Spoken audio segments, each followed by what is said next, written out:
Saudi আরবে তাবুক আওয়ামী যুবলীগের উদ্যোগে যথাযথ মর্যাদায় বিজয় দিবস পালন করা হয়েছে।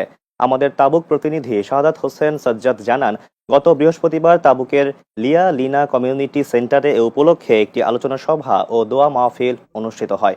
হোসেন মাতবর এর সভাপতিত্বে ও সংগঠনটির সাংগঠনিক সম্পাদক রোমান শাহ এর পরিচালনায় আয়োজিত অনুষ্ঠানে শুরুতে কোরআন থেকে তেলাওয়াত এবং জাতীয় সঙ্গীত পরিবেশন করেন আব্দুল্লাহ মুস্তাফা আল মুজিব। এতে প্রধান অতিথি ছিলেন সংগঠনটির বিদায়ী সভাপতি নাসিরউদ্দিন বাবুল।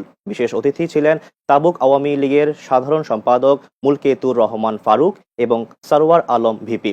বক্তব্য রাখেন মোহাম্মদ শাহাদাত হোসেন সাজ্জাদ, সমীরণ শীল, মোহাম্মদ চান মিয়া সহ সংগঠনের নেতৃবৃন্দ।